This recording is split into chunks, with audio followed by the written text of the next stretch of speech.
Nizami Gəncəvad Ədəbiyyat İnstitutunun elektron akt zalında Azərbaycan Milli Elmlər Akademiyasının Rəyasət Heyəti aparatının, həmçinin elmi müəssisə və təşkilatlarının dövlət satın almaları ilə məşğul olan əməkdaşları üçün ilk dəfə olaraq təlimlərə başlanılıb. Bu sahədə peşəkar mütəxəssis olan Elçin Ərbəşiyev tərəfindən keçirilən təlimlərdə məqsəd dövlət satın almaları sahəsində əməkdaşların bilik və bacarıqlarının təkmilləşdirilməsidir. Həftə ərzində 2 dəfə baş tutacaq təlimlərdə dövlət satın almaları haqqında Azərbaycan Respublikasının qüvvədə olan qanun tələblərinə uyğun qaydada ətraflı məlumat verilir. Təlim proqramı çərçivəsində iştirakçılara dövlət satın almalarının hüquqi əsasları, satın alma planlarının hazırlanması, tender prosedurlarının mərhələləri, qiymətləndirmə meyarları, elektron satın alma sistemlərindən istifadə barədə geniş məlumat verilir.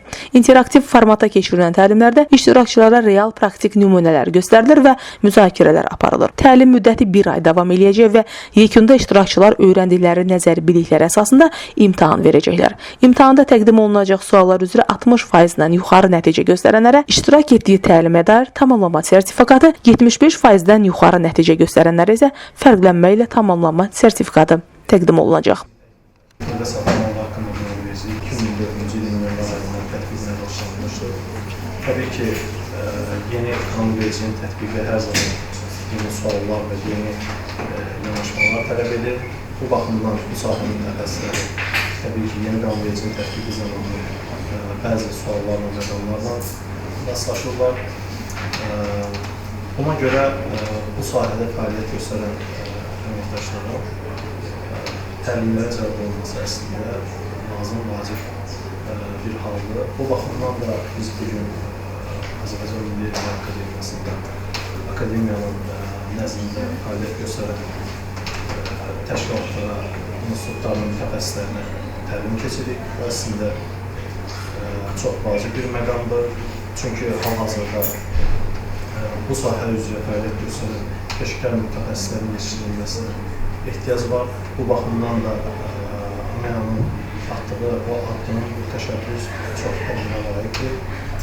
Yekunda burada fəaliyyət göstərən saxlanma mütəxəssisləri tək akademiyanın fəaliyyəti üçün yox, gələcəkdə ölkəmiz üçün də bu sahənin fəaliyyətində böyük rol oynayacaqdır. Təlim müddəti 20 saat təşkil edəcək. 20 saat ərzində əsasən 8 dərsimiz materiallar üzərindən izahlardır. 2 dərsimiz praktik yanaşmalar üzərindən olacaq, praktiki izahlar olacaq. Bu sahə üzrə tez-tez qarşılaşılan sualların cavablandırılması olacaq və əlavə tövsiyələrdən ibarət olacaq. Özləşən problemlər prosesində. Ən çox özləşən problemlərdən biri ondan ibarətdir ki, yeni qanunverici tətbiq olunarkən çox böyük dəyişikliklər oldu.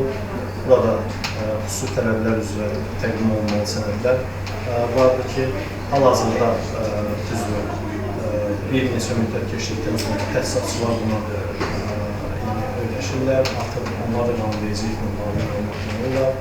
Ən ciddi, ən çox qarşılaşan problemlərdən biri olur ki, təhsilatçılar qanunvericiliyi bu sahədə tam hal-hazırda mənimsəyə bilmir və bu baxımdan sənədlərin təqdimində problemlər yaranır və bu da təbii ki, satın alan təşkilatın satın almanın həyata keçirməsində ləngimələrine səbəb olur.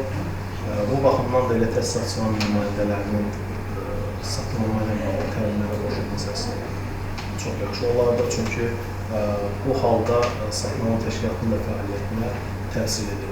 Qiymətləndirilmə zamanı bəzi məqamlar var ki, maliyyə göstəricilərlə bağlı, digər peşəkarlıq və təcrübə ilə bağlı göstəricilər var ki, onların əvvəlcədən şərtlər toplusunda müəyyən olaraq uyğunluğun olub-olmaması əvvəlcədən müəyyənləşməlidir, uyğunluq olduğu təqdirdə iştirak etməlidir. Bir çox hallarda satın alan təşkilatlar, satın alan mütəxəssisləri təhsilatçıları uyğun olmayan, uyğunluq olmayan təhsilatçıların kənarlaşdırılmasına bağlı problemlər yaşanır.